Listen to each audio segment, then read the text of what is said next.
Janet, you're muted.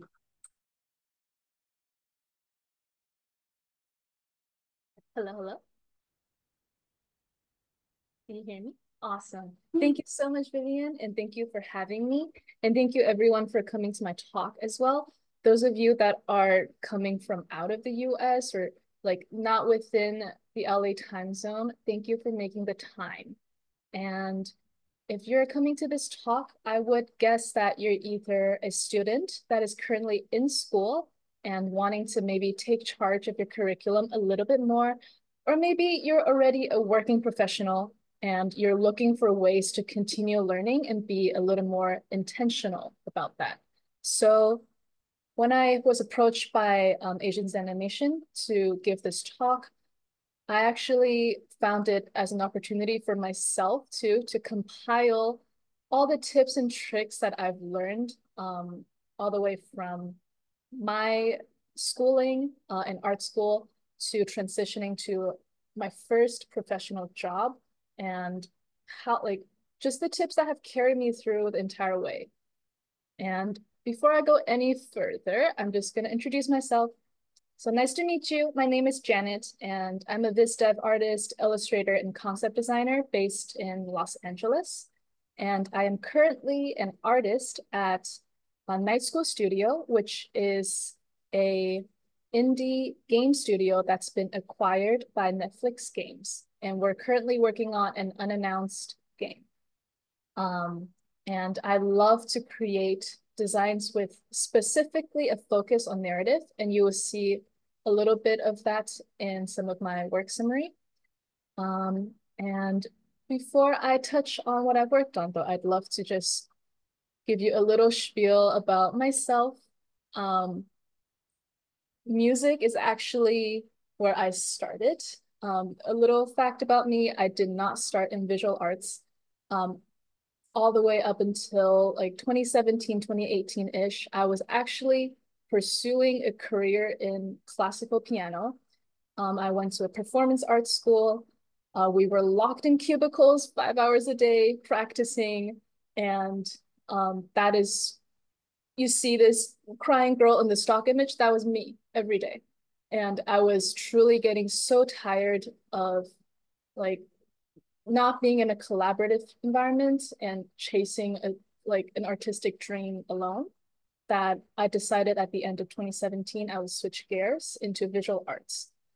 But I will say I'm extremely grateful for what music has taught me. It has taught me discipline, and some of the tips I have later on in the presentation on like discipline, like practicing discipline without burning yourself out all the time, honestly came from music. But around 2017 is when I discovered a school named Art Center College of Design. Maybe some of you have heard of it.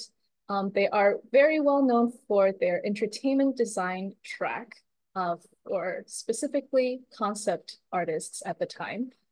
They've now expanded into games, they've expanded into animation, etc.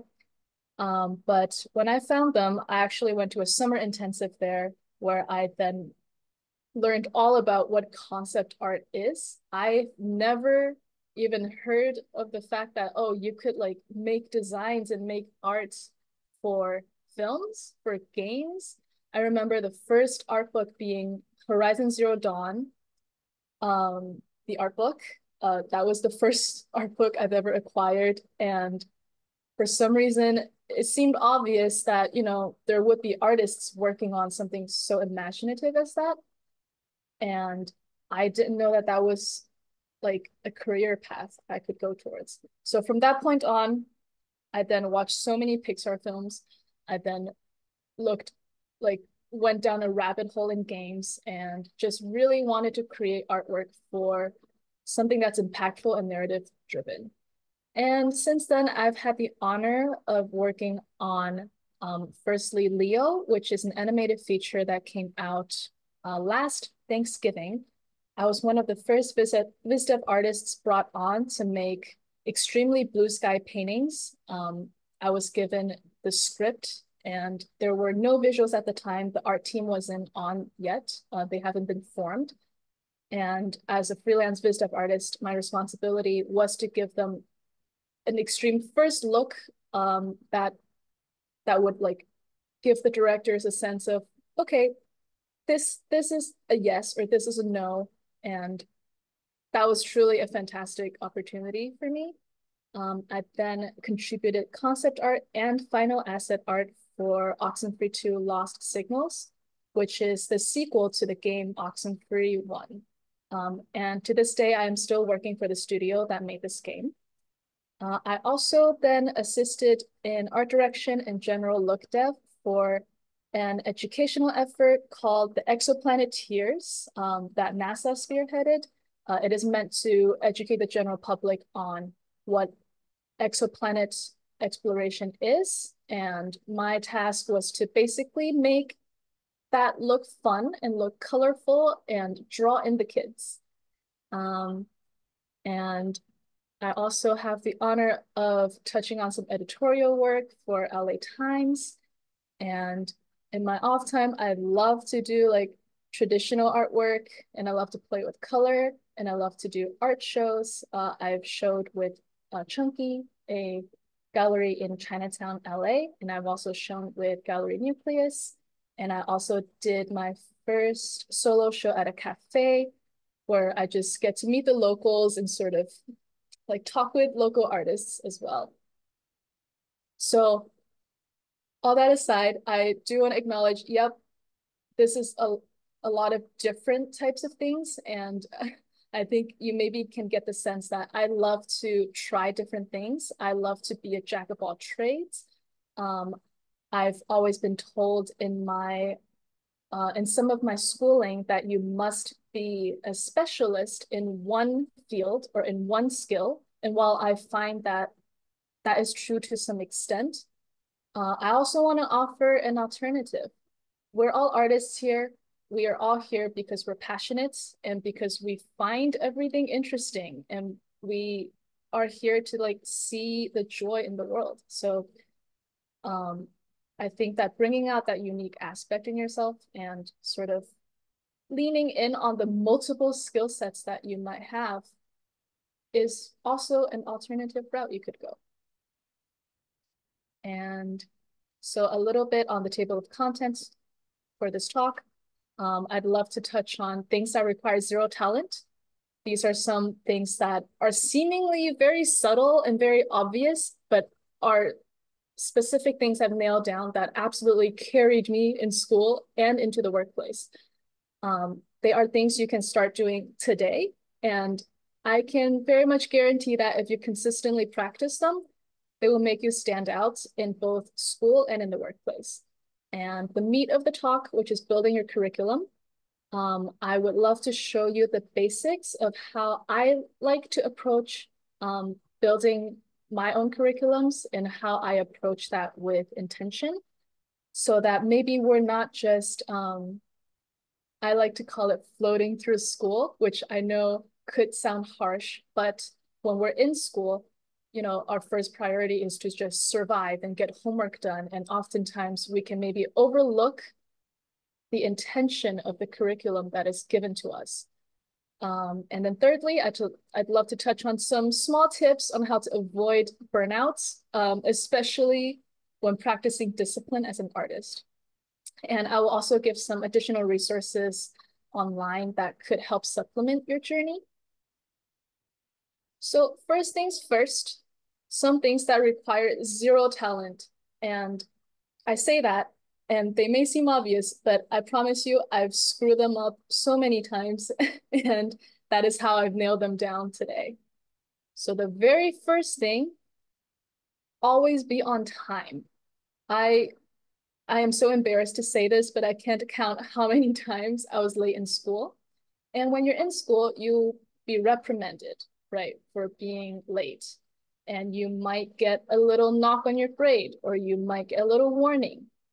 But when you're in the workplace, no one will say much about you being late. But that is something subconsciously that people will clock.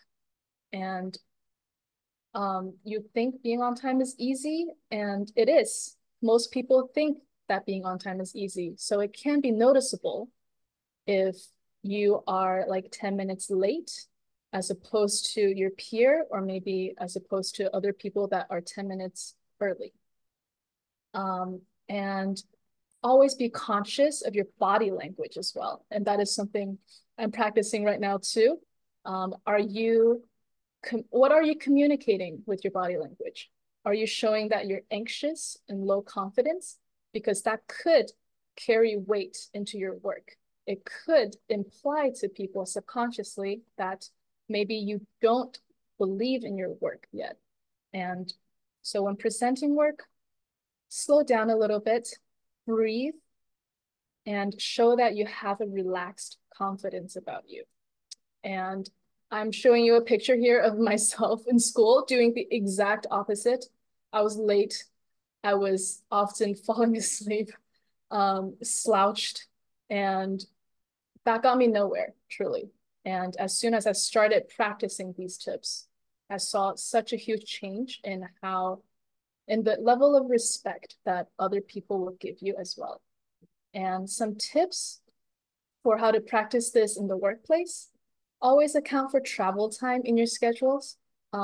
This includes accounting for rush hours. If you're for sure going to be late, it's totally okay. Like, life happens, traffic happens, emergencies, doctor's appointments happen. It's fine. But make sure you communicate it, because it is of utmost priority that we show up as professionals first. And tip 2, if you feel your body language slacking or you're noticing that stress is bleeding in, just take a deep breath and consciously relax your body. It might feel like a million years when you're taking a pause, but truly, it isn't that long. It is usually in your head how long a breath takes. And then the next thing, in the photo I'm showing here, this is how we used to present work in school. So we used to hang up all of our work all on the board, organized in a specific way for the entire class to see. And that was always so intimidating for me because, and I'm not sure if that's the way for you too, but I've always attached a lot of my passion and a lot of my self-worth sometimes into the work that I'm putting out. And so that's always made me hesitant to put up work, because it means that any criticism that might come for the work would feel like an attack towards me. And so one of the first things they teach us in school is leave your ego at the door. And this doesn't need to be just school, whether it be a class you're walking into, whether it be work you're walking into, or maybe even an interview. Leave your ego at the door, because once that work goes on the wall, it is no longer considered your work. And treat the work as if someone else did it, because in the workplace, that is usually the case. Once you're done with a piece of artwork, it is no longer passion, it is business. And any critique for or against that piece of work is for the good of the project, and it's not about you as an artist. So treat it as such. And I think that as soon as you do so, you feel more open to accept critique graciously, especially if it comes from someone like your boss, your teacher, anyone that has final say over your employment or your grades. And even if it's just like peer reviews and your friends critiquing your work, that would also help you be respectful towards them.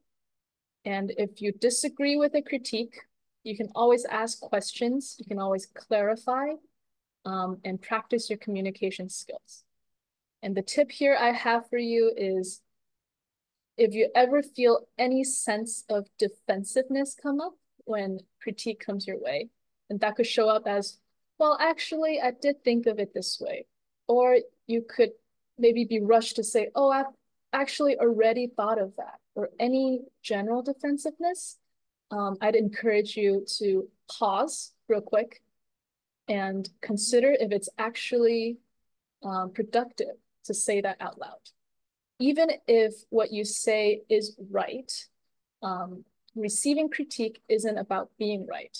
And perhaps what you can do is shelve that for next time. You've gotten your notes, and even if you've already thought of it, perfect, you're ahead of the curve.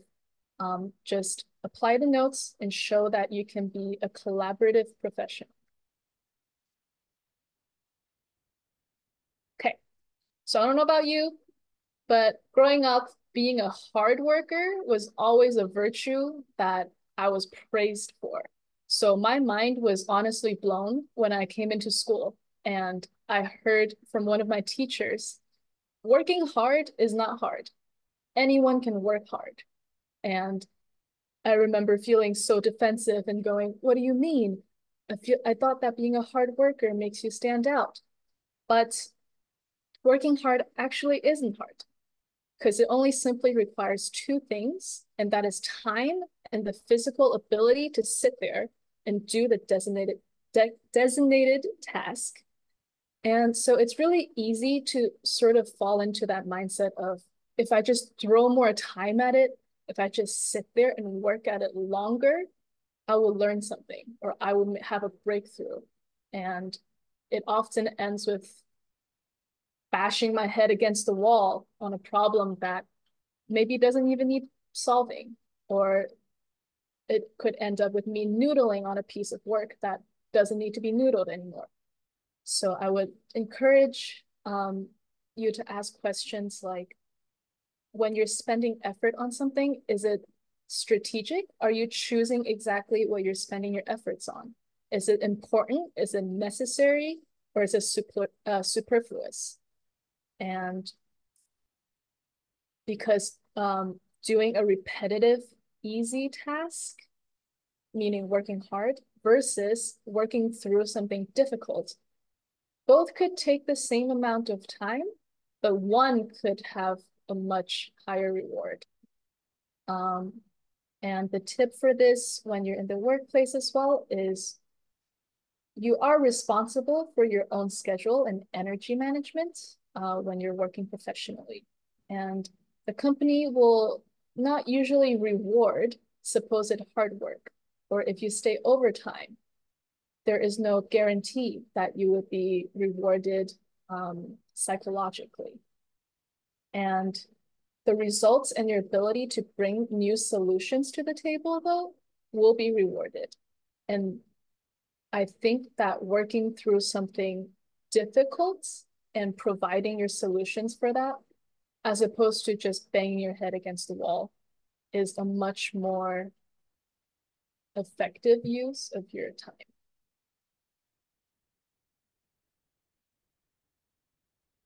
Right. So I think that this is self-explanatory. Be willing to be a rookie and be willing to be a beginner. I like to call it be the smallest fish in the pond, because then you're always surrounded by others that are smarter than you, that are better than you, that are veterans and have been through the gauntlet before. It can feel really vulnerable to be the person with the least knowledge in the room, but I think let's be honest, when we first start out at a workplace, as a junior, as an associate, whatever it be, I think that's just the truth. I think we do know the least sometimes. And I used to want to really prove myself to my peers by showing that I know all of this stuff. I know all of the newest programs and the trendiest ways to solve an issue.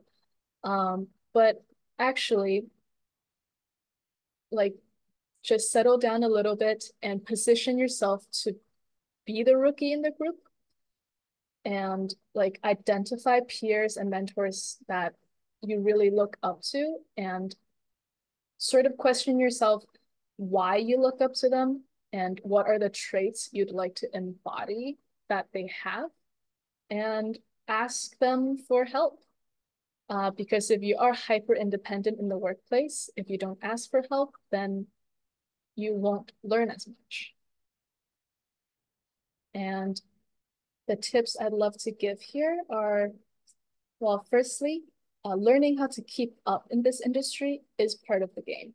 And it is increasingly hard to keep up in this industry as technology is just ramping up.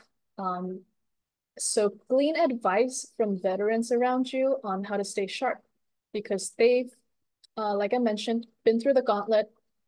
They are where they are after so many years of experience because of unknown reasons that maybe you'd like to find out. So ask them how they got to where they are. And but at the same time, be in discernment on what advice you take because you are responsible for providing new solutions as opposed to perhaps always sticking to the old ones. So be in discernment, take things with a grain of salt, but always, always, always ask for help and advice. Okay, and I'd love to talk about the importance of documenting your process because pop quiz, can you explain your workflow to me right now and why you like to work the way you do? Because this exact question has been asked of me in interviews, especially for internships. So knowing your process by heart will help you advocate for your strengths and will also help tailor a story around why you like to work the way you do. And it will also help the interviewee see how you might fit into a team. And also, like, people can read your mind, especially those that are not within your discipline. Think game designers, think storyboarders, speaking as a concept artist. And you might scoff and say, well, like, everyone's process is so similar. We start with sketches, then thumbnails, then line art and values and color. Why do we need to document stuff like this? Well, I think that firstly, people in your discipline, they might not have the same level of finish when it comes to a sketch. Or those outside of your discipline, they might not even know what you mean by a thumbnail. And so having documentation of your process, having like a visual aid will help teach your colleagues what you mean and teach them your vocabulary. And in the workplace, knowing exactly what your process is can help provide repeatable solutions. And for example, the little character sheet that is shown there, that is how I've shown my process for getting to a final character design. It is 2 rounds of sketches, and then directly moved on to a final. So for example, if production asks for 5 characters, then that equals 10 rounds of sketches because it's 2 rounds each times 5 characters. And that helps with time estimates on production side and generally would be very helpful. And similarly, knowing how long your process takes you can help with rate estimates. Say if you were approached by a company and they said, make me an environment exactly like this house on stilts, how much, what's a rate that you would be asking for? And just having a time estimate of how long it takes you to do this work would help you arrive at a good, satisfying answer for your rate estimate. And then lastly, please don't skip your fundamentals. I like to call this, you get to the music, just be patient. And this is something that our teacher has taught us, which is the piano. Let's say the piano is the medium that carries the music to us. But if you don't know the techniques on it, you will never understand the music. So just be patient, learn the techniques, learn the fundamentals. They are there for a reason. And if you're really bored by them, you can try doing them with a twist. You can draw your perspective boxes with a prop or a car in them. You can figure draw with a different medium, make it fun. And say you really, really are impatient and you really want to jump to something more advanced, then my next tip for you would be please take notes, write everything down.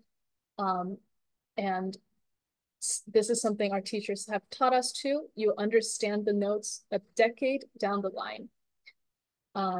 And I just want to show this little notebook I have in the camera view. I have so many of these notebooks, and I take them everywhere with me. When I feel like I'm over my head, I would just jot down everything that everyone is saying. And it truly is the case. I've only really been in my career for 4 years, and I'm only beginning to understand half of the notes that were taught to me in my painting class in school.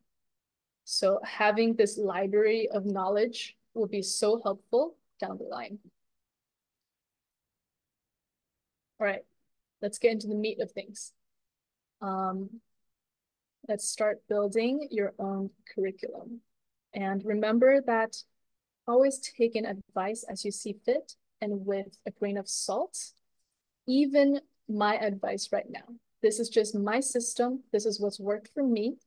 So only take what you think would work for you.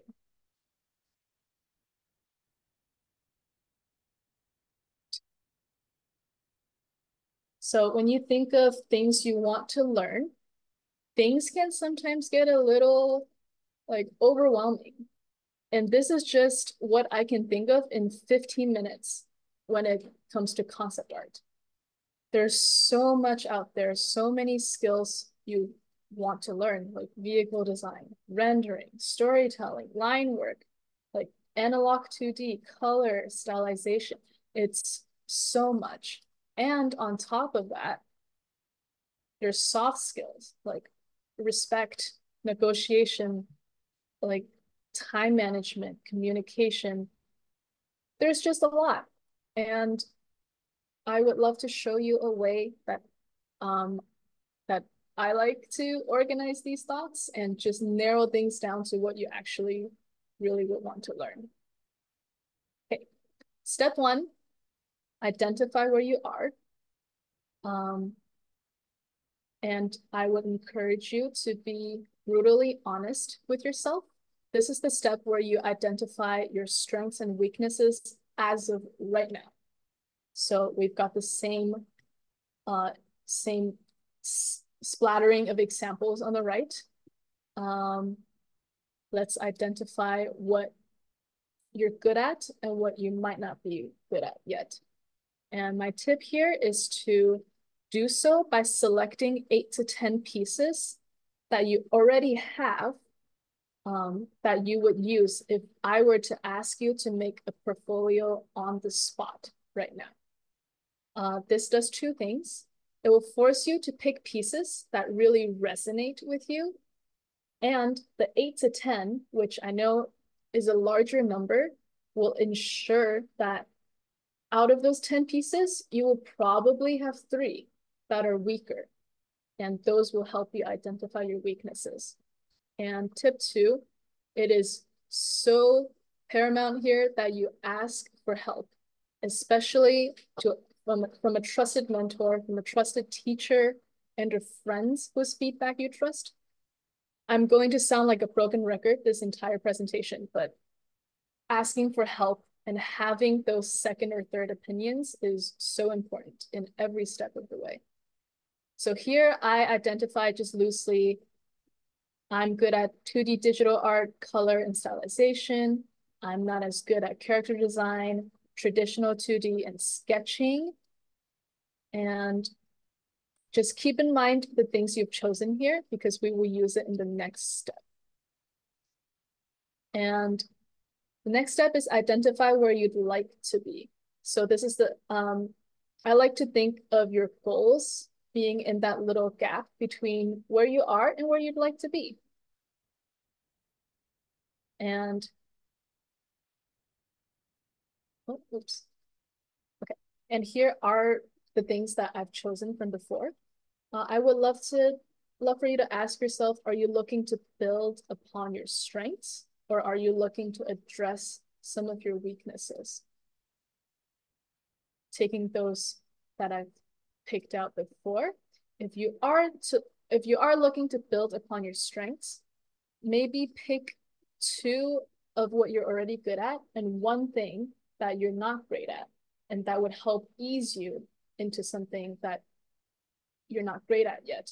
Or you could go complete comfort zone learning and dive into all three of the things you're already good at and just amplify that more. And same thing with your weaknesses. I find that it's very effective when you mix two weaknesses and one strength so that you have something to hold on to and something to help you feel more grounded as you're learning. Or you could dive straight into the struggle bus of trying to learn three things that you're not great at. It is your choice. And I think it would also be good to find pieces of other artists' works or maybe examples of where you would like to be and making sure that it's curated and making sure that you can point out 3 to 5 things that you want to see in your own work.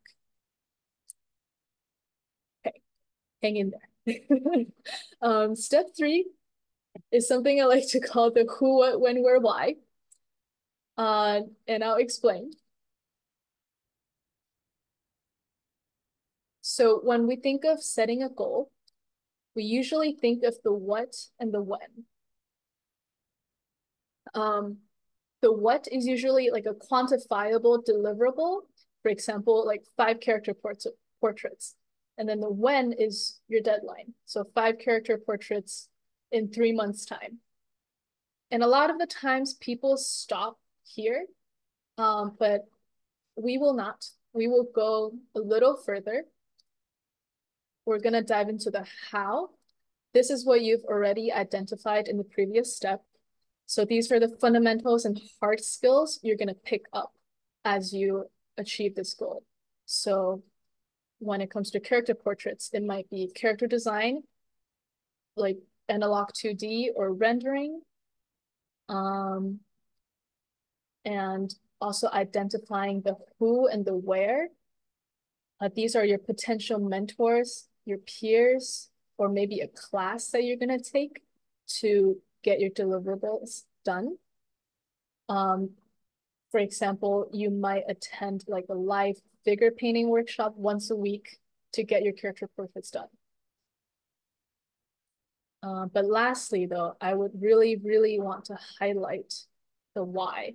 And this is the most important thing of this whole goal setting system. I'd love for you to think of this as a North Star. And I would even encourage you, once you've identified your why, to write it down physically and keep it somewhere that is visible to you. And I cannot stress enough how important it is to be extremely specific and personal when you describe your why for achieving a goal. This is the one thing that will help set the intention for your deliverables, and it will also help prioritize when you're a little lost down the line. So for example, a why could be, I'd like to learn the basics of portrait painting through the lens of traditional media. This immediately sets the intention of your priority is portrait painting. You are here to learn portrait painting. Traditional media is a secondary priority. If you just flip that sentence around, say, I'd like to learn the basics of traditional media through the lens of portrait painting, that might affect what deliverables you're actually going to end up with. Just a little quick example of what a planned out goal would look like. This is a goal I've set for my current self, which is increase proficiency in traditional media, specifically acrylic markers, because I'd like to expand on my affinity for color, as well as incorporate more characters into my work. So that sets the intention of I'm learning traditional media, I'm learning character design, and the comfort zone that I'm bringing in is color. And okay, now that you've done that, do it again. It depends on your schedule, but I recommend 2 to 3 goals if you're doing it full time. Um, so this could look like a 3-course curriculum that you might have, all crafted by your hands for your unique journey. And this system is so basic that it can really apply to anything. Maybe you're a little lost when you are trying to pick out an elective for school. And this could help you prioritize and pick the one that will actually align with your goals. And maybe you're trying to structure your next 2 months of portfolio building. Hopefully this can help as well. And now that you've got it set, just practice and learn. If you're in actual class, just follow the class. And otherwise, just be sure to check in on your progress often, especially with peers and mentors. And always be smart with how you structure your schedule as well. I like to call the first one a trickle schedule, meaning a consistent input in your goal. Whereas the last one is called interval, which is my personal favorite. It accounts for breaks in between putting in effort into your goal. And it will also allow you time to do mini reviews of your progress. I would strongly advise against the middle one, which is not putting in much effort at all until the very last minute. At school, we call this the suicide method. So maybe don't do this one, and advise against procrastination in general. And step 6, you just organize what you've learned and review and highlight your improvements. Just in conclusion, this is the little loop that we've got. I know that it's a lot and there's a lot to wrap your heads around, and apologies if it's not entirely clear, but I'm here to provide some real world examples of how I've used this system to sort of transition me from school into work. So example 1, this was when I was still in school.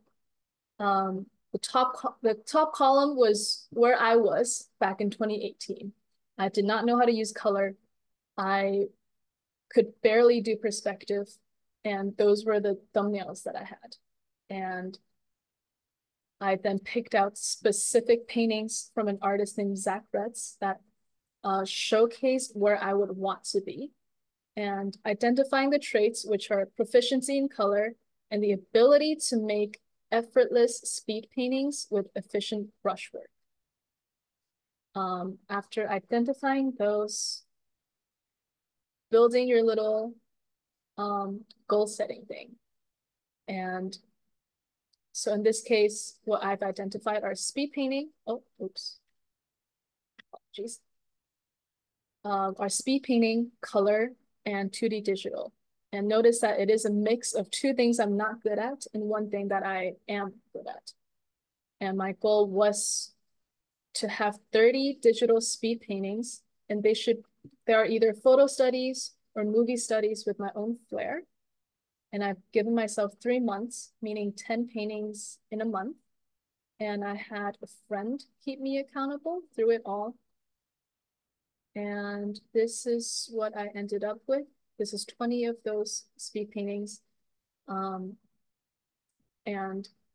just each time when I start a painting, I would remember the why that I've set, which is improving in color and improving in speed. So hopefully this can show that intention through these examples. And that helped me get to here. And that's where I ended up. And comparing it to where I started, there is a big difference. And when you see that, just applaud yourself, give yourself a pat on the back.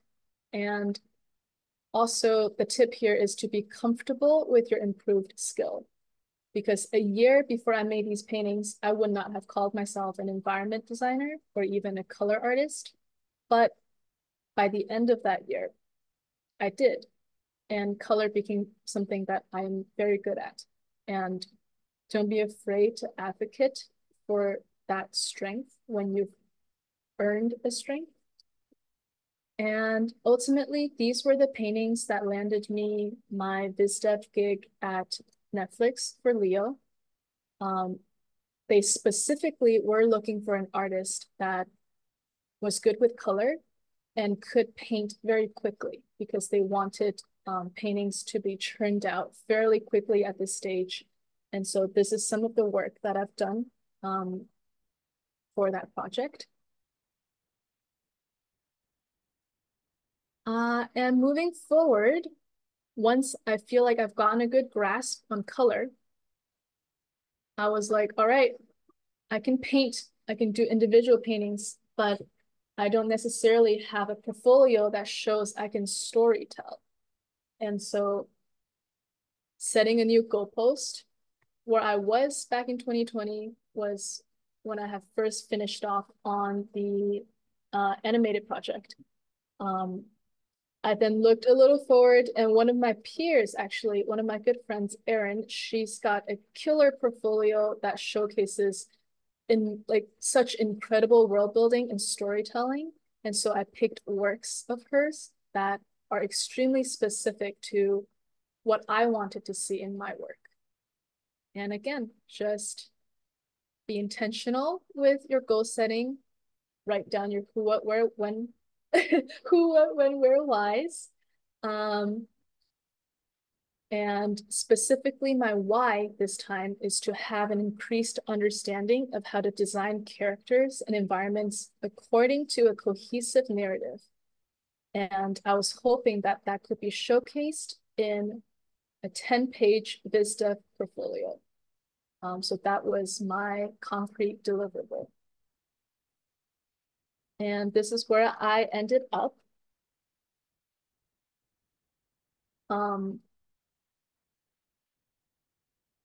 Much, I hope it's self-explanatory, but having a keyframe painting, having characters that are described, that show them in action, and having prop callouts, and being intentional with how each prop is designed, having a story reason behind why things are where they are and why things look the way they do, and how that feeds into each character's story was the intention behind this portfolio. And happy to also say that this was the portfolio that then landed me my internship at Activision, who were specifically looking for an artist with a style akin to animation who can do prop callouts and who can be very narrative driven in their work. The last example, moving forward, now that we've got story down, now that we've got color down, I wanted to have fun. I wanted to sort of look at where I was at my work and see if I could push the stylization and the graphic design even more. So in the top row was where I was back in 2021, and I loved using the lasso tool to make quick speed paintings. And that was back when I think Spider-Verse was a huge rave. So everyone loved doing graphic breakdowns and very sharp-edged paintings. And I picked out an artist that I really liked who does editorial illustration, and noticed how she likes to use flat color, very few choices, very limited color palettes, and very sharp shapes in her work, and built another little curriculum for myself. And this time, one of my best friends was actually my teacher, and he's a graphic designer, and he was the one that taught me how to use Illustrator. And the why in this case was extremely simple, just I would like to be proficient in Illustrator. And this is where I then ended up with. Um, the deliverables were 12, um, 12 designed illustrations using Illustrator and using my newfound affinity for color. And thankfully, I was able to do a solo show with these exact pieces at a cafe. And that then ended up being picked up by an art director over at NASA who loved the graphic nature of this work and who loved the coloring of this work and wanted me to do a brand design for their Exoplaneteers effort. Um, that ends my examples, but keep in mind, these are just 3 out of many, many examples where I've used this goal setting system. And I chose these specific 3 precisely because they've landed me jobs. There are countless other self-crafted curriculums that did not land me jobs.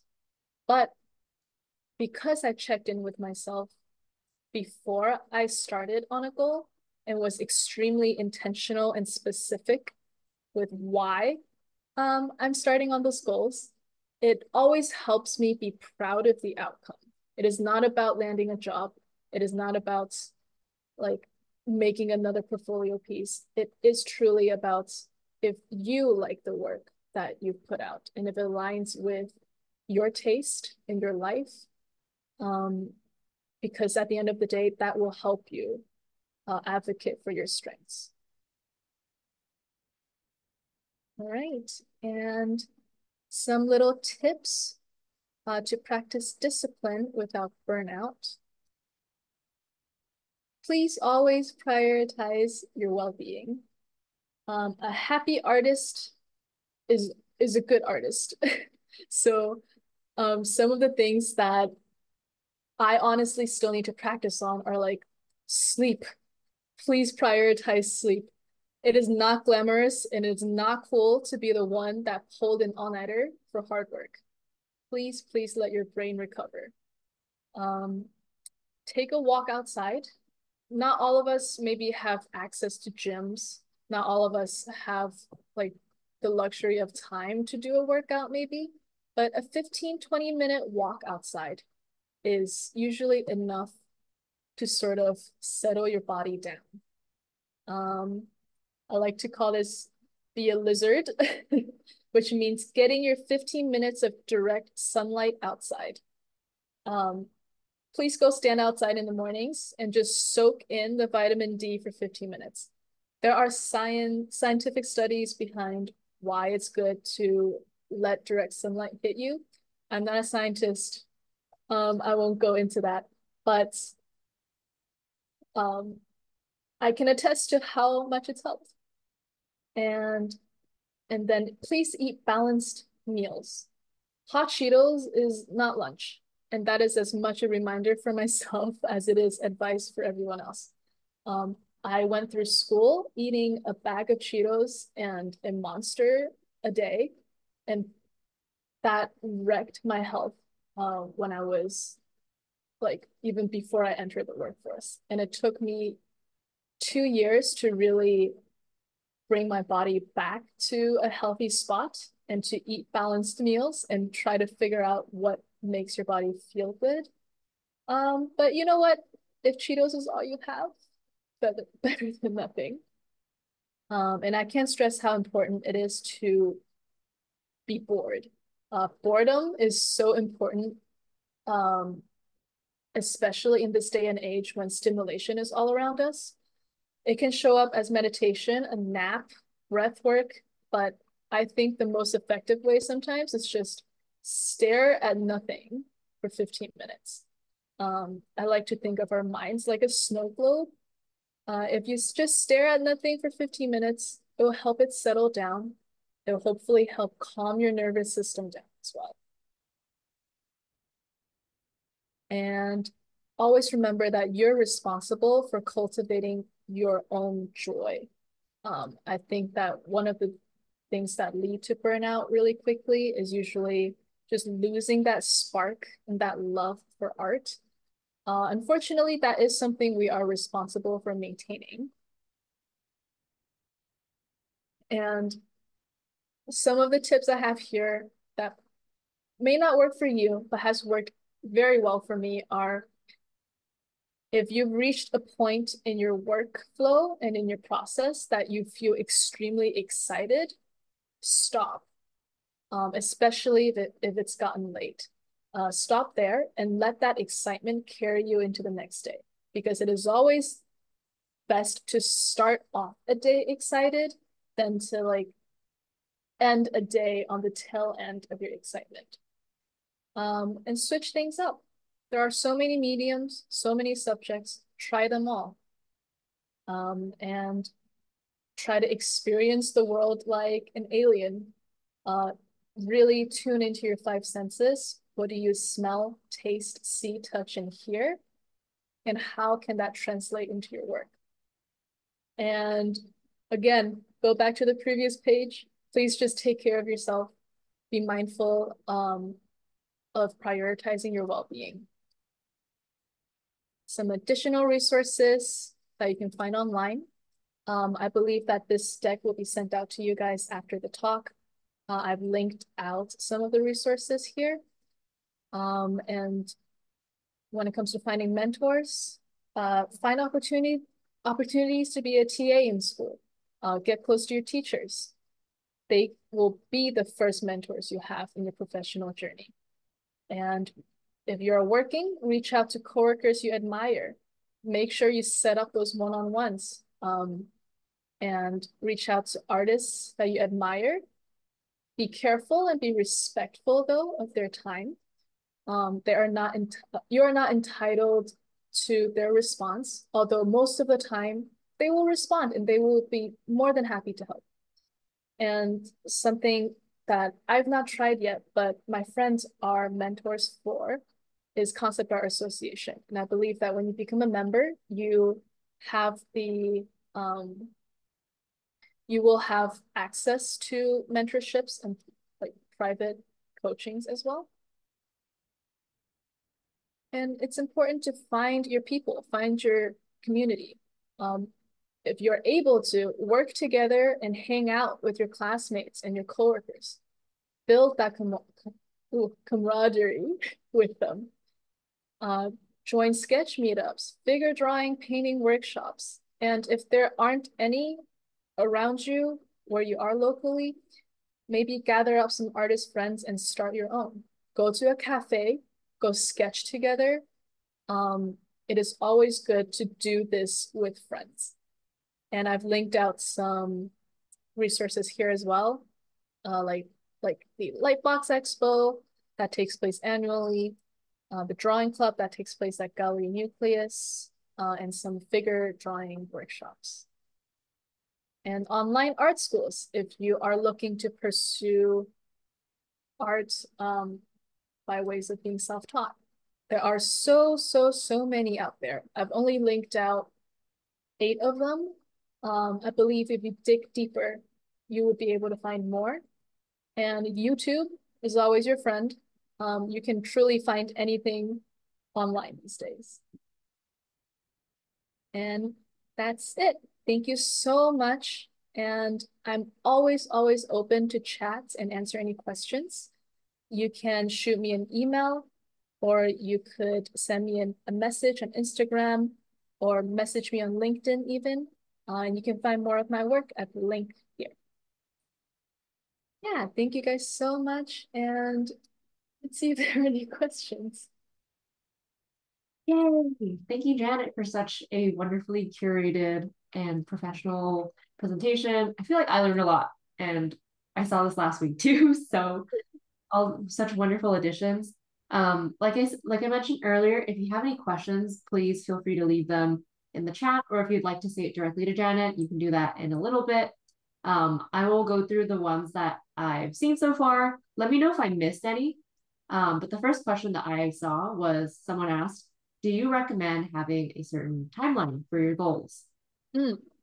So when it comes to timeline, let me actually, and Vivian, please stop me if we're over time as well. Thank you so much for sticking through. Mm-hmm. Hmm. So Wendy, I think for timeline for your goals, it is so dependent on the goal that you've set because it could be so diverse, right? So let's say for 5 character portrait paintings, I would maybe say, all right, then 10 weeks. You give yourself like 2 weeks for each painting. But it is also dependent on how quick you work and how quick you learn, which is why I would like to stress again the importance of documenting your process. It can be even be as specific as just hitting a timer when you start work and then hitting stop when you stop and knowing the exact time it takes you to finish something specific. Um, I know that was a very general answer, but if you have like a specific goal in mind, that could also maybe help me answer that um better.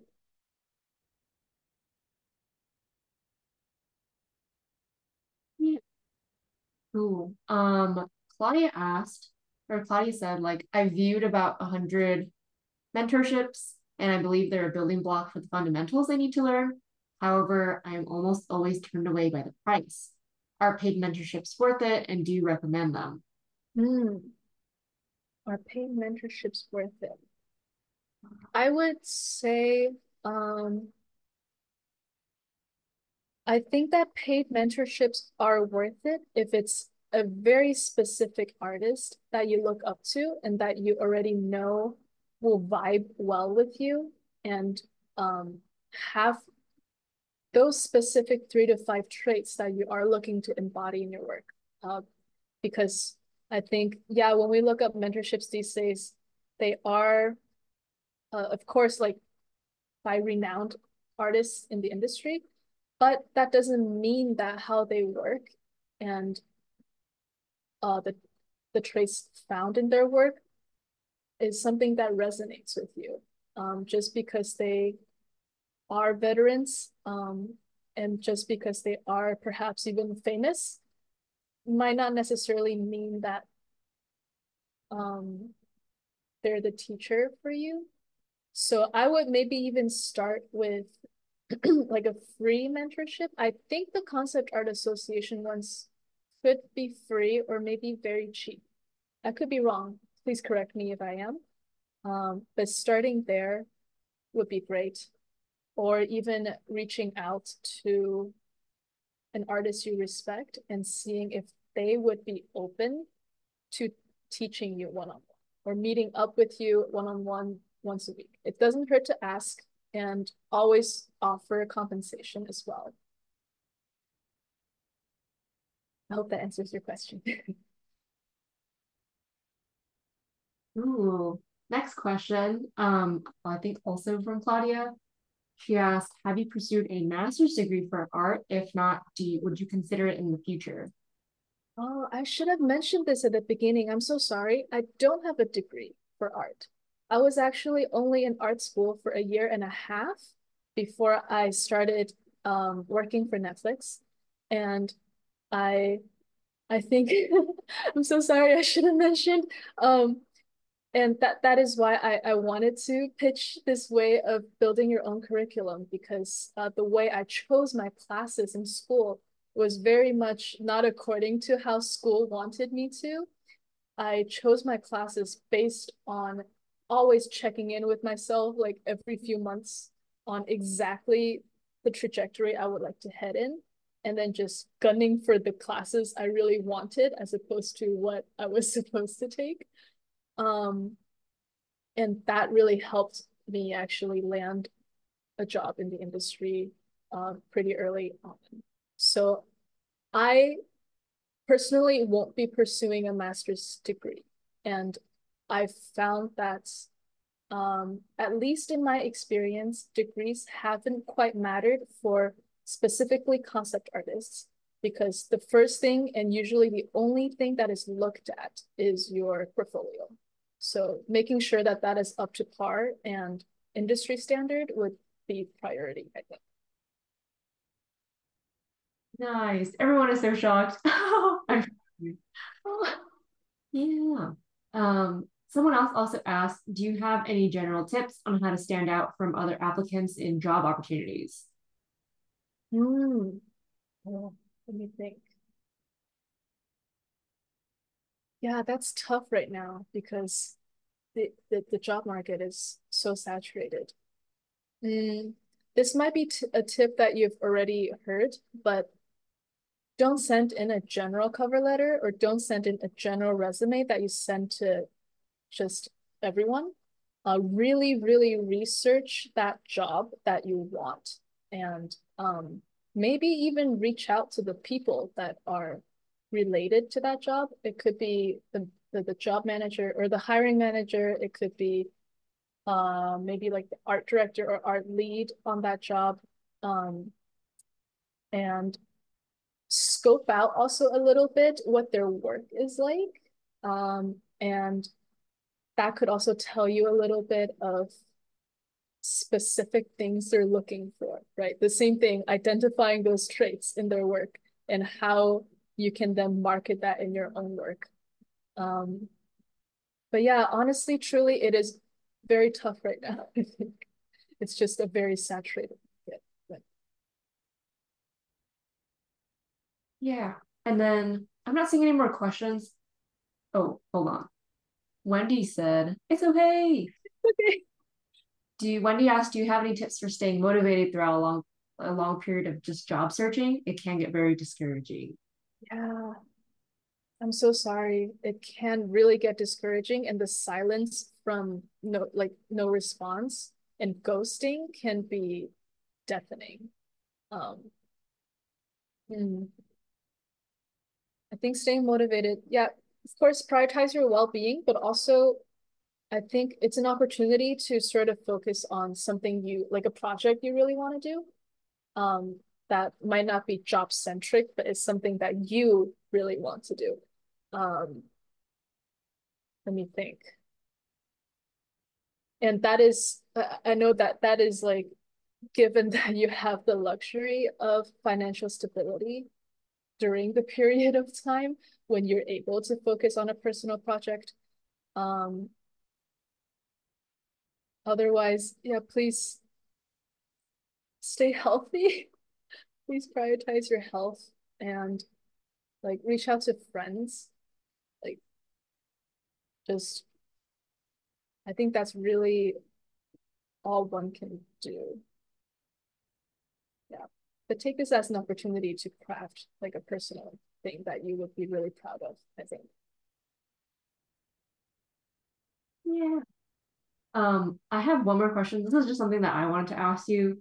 And then I think this will be the last one because we are 10 minutes over. Again, thank you to everyone who's staying. Thank you to Janet for being willing to stay a little bit longer. Um, I just wanted to ask, since I am also a working professional, but how would you juggle working on like this curriculum that you created while working like your full-time job? Right. Great question. I believe that in my slides, my recommendation for if you are doing just this self-crafted thing full time is to do 2 to 3 of that, 2 to 3 personal goals. However, if you are already working full time, I would do one at the most. And what I mean by that is one and like double the double the time that you would usually allow yourself, um, so that you have ample time to really soak in whatever you'd like to learn. Um, and I think that that also just means then accounting for maybe you're only able to put in 2 hours at the most per weekday. So that's 10 hours a week, that you could put into a personal goal. Keep track of that and measure it against like how quickly you think you can learn this thing and how quickly you can get certain things done. That would then give you like a good estimate of how long your next goal will take. Um, but yeah, I think when you have a full-time job, definitely be gentle on yourself too.